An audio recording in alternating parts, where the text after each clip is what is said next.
أكبر الله أكبر الله أكبر.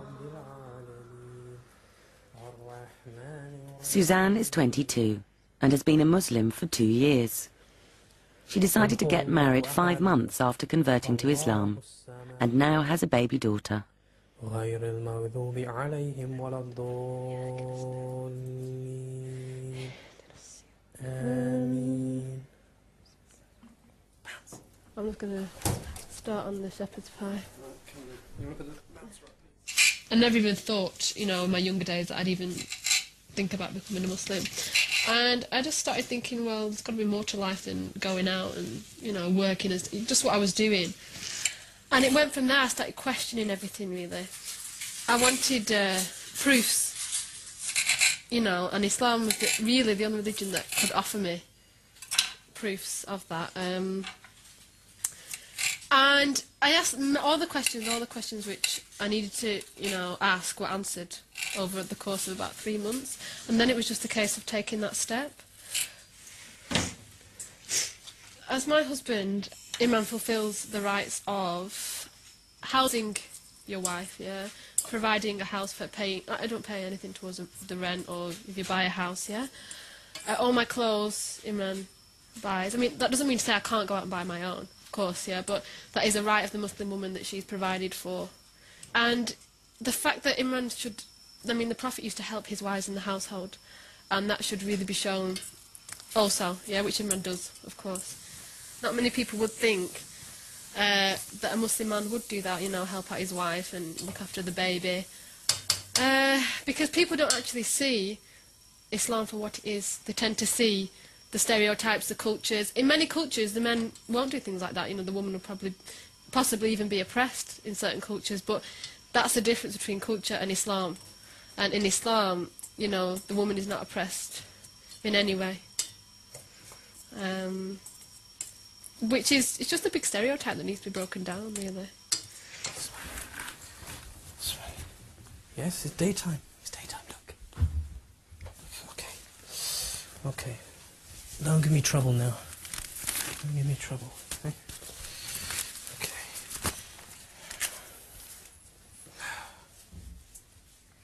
One of the things you notice, I mean, this is prior to actually being married, is that there is, you know, subtle underlying racism in society, you know, as opposed to, say, 20 years ago, when people could simply shout abuse and it would be commonplace. Nowadays, it's a lot more hidden, you know, and I'm not foolish enough to think that it's disappeared.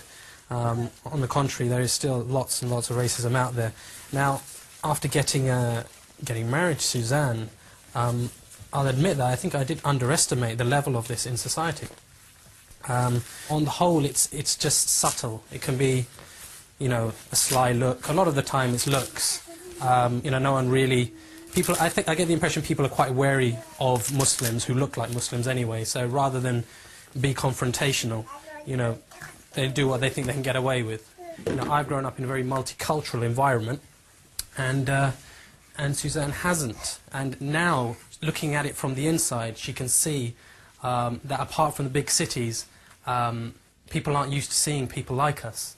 You know, there's a place called Clitheroe, which is quite close to here. You know, and you know, it's a quaint little English village. You know, it's very nice in the summer. You know, lots of tourists go there, and Suzanne used to go there with her family. So you know, she wanted to share that with me. And you know, we ended up going there, and we felt very much excluded from what was going on. You know, to the point where, you know, we felt that we were being watched intensely by everyone and anyone. What's wrong? What's wrong? It's done. Everything done. Look. Imran, as my husband and other Muslim men, shouldn't really go out to have a conversation with another woman. No, if there's no need for it. It doesn't mean to say you ignore the opposite sex point blank, but you're not supposed to get involved in a deep conversation with them where they get to know you, you get to know them, and one thing leads to another. So that's on, you know, that's both for the man and the woman. There has to be an element of modesty for both. Listen, she's playing up a bit. Okay. Well, you pray first. I'll make some milk, feed her, get her settled, and then I'll pray afterwards. Yeah.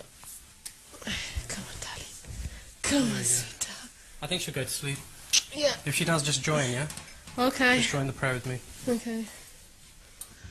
I knew Imran before I married him for a matter of weeks, to be honest.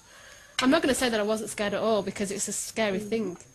But because I was doing it for the sake of, you know, my beliefs and the sake of my religion, then that kind of overcame that fear. Where's Daddy?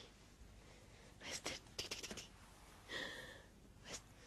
It's an important thing when you're getting married that you're attracted to that person. It's one of the things that's stated. Beauty is one thing that you take into consideration. And if you're not attracted to the other person, then, you know, I wouldn't marry somebody that I wasn't attracted to.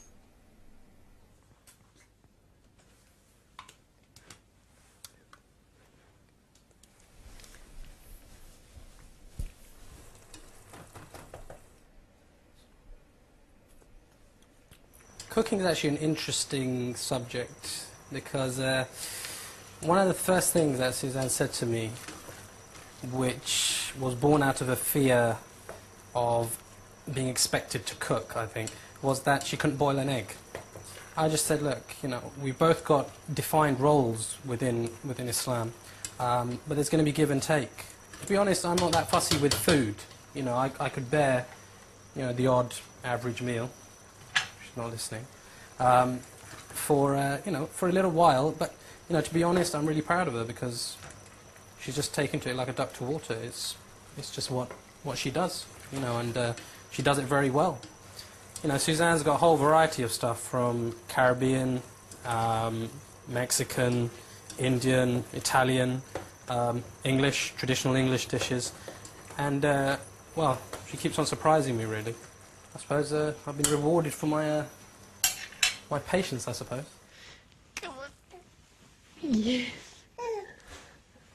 Okay, Imran. Yeah? I need to pray. Right, can you take her for me, please?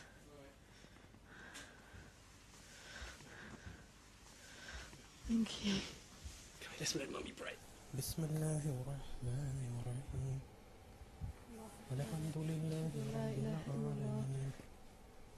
أشهد أن محمد رسول الله حي على الصلاة حي على الفلاح قد قامت الصلاة قد قامت الصلاة الله أكبر لا إله إلا الله.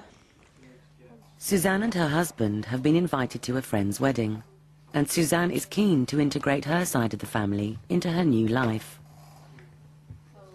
Are we going to ask my mum to come tomorrow to the wedding?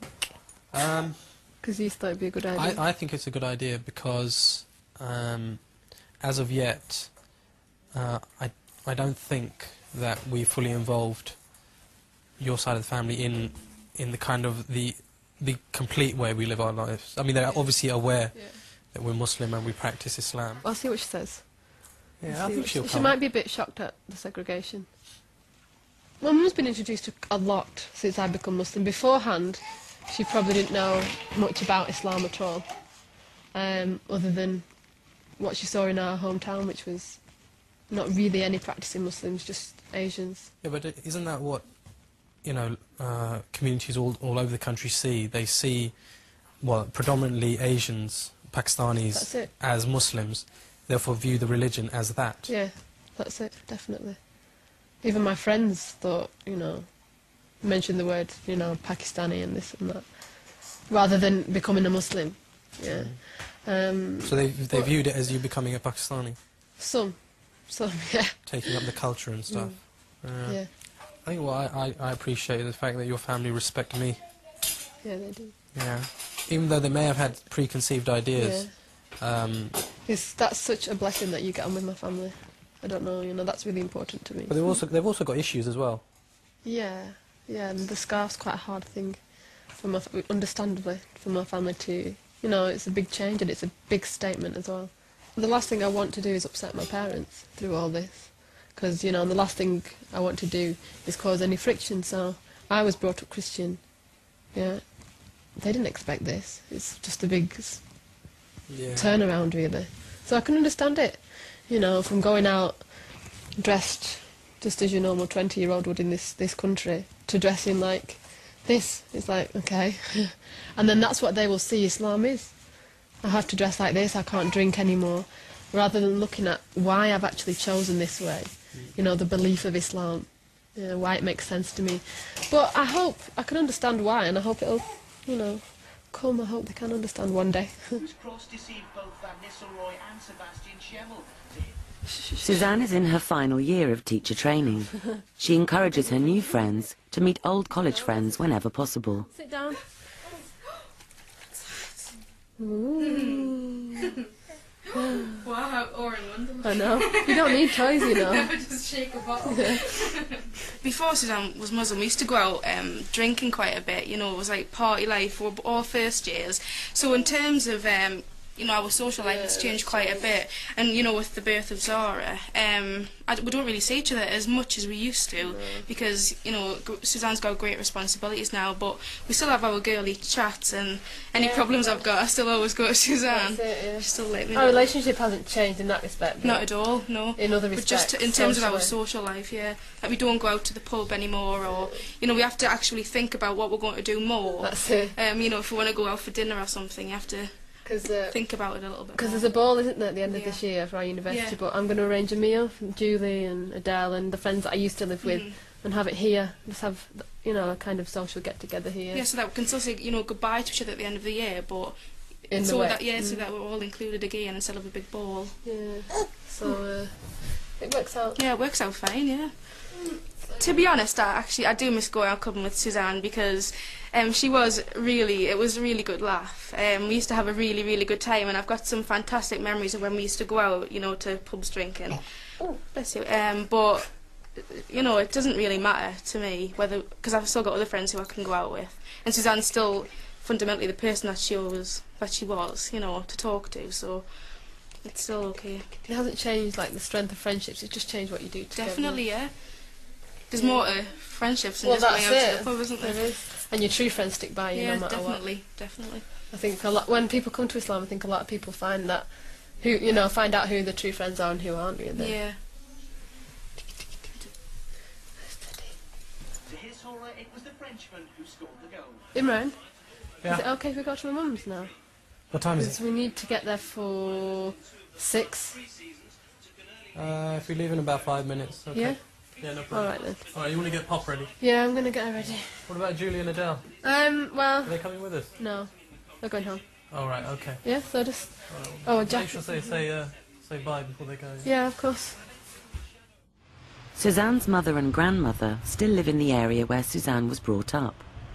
I think they've taken it really well, considering everything in the past 2 years, what they've had to take on board, Imran, Zara, my course, and becoming Muslim. Then I think they've dealt with it really well. I know there's some things, such as Christmas and, you know, etc., that they still feel upset about, and I'm not going to pretend that it's easy, but it certainly has not made our relationships worse. When Suzanne first told me she was turning Muslim, I think perhaps I didn't want to believe it at first. I didn't really take much notice. I think you thought it was a phase, didn't yeah, you? I remember her just- saying to me, Yeah, oh, just thought probably it was a just phase. Yeah, we did, really. But I've realised since that it's not a phase. And we have to accept it, don't we? Well, it's not that bad, is it? No, no, it's not bad. No, Mum's been very supportive. As long as she's happy, then, you know, that's all that matters really to me. As long as she's happy. Yeah. Yeah, we talked about it quite a lot. Yeah. Made sure that, because I think, especially my dad as well, the fear of losing me and me perhaps, Your dad felt that way, didn't he? yeah, perhaps leaving my family, but that's not the case, is it at all? No, I never felt that you would. I actually feel closer, I don't know about you, but I feel closer to you now. Mm. We've always been close, but Islam's taught me what parents mean and what your mother means, and Yeah. the way I would have spoke to my mum in the past, as a teenager, As a teenager, I would never dream of speaking to my mum like that now. no. At Christmas time, it is hard because perhaps on Christmas Day itself, I still would like us all to have a meal together, and that doesn't happen now, and especially now Zara's born. I remember last year on Christmas Day night feeling, Yeah. But the thing is, This year I'm more prepared for it, I suppose. yeah, it gets easier, and and I understand that it's hard. I really do. I'm not, it's hard, but then I see it. Well, Christmas isn't everything, is it? No. The Christian belief in Jesus is that he is the Son of God contradicts what I believe. And going there and having a meal on Christmas Day, even though your intention is not to celebrate it, you are in fact sitting there celebrating it. Now I can understand that people will say, well, why can't why can your family come and celebrate your celebrations but you can't celebrate theirs? But it all depends on the individual. In taking part in maybe Eid or an Islamic wedding wouldn't be contradicting anything that my mum believes in her life. It wouldn't be contradicting her way of life. She'd simply be coming to maybe educate herself about, Islam, about Muslims, and, have an opening to the way I live my life.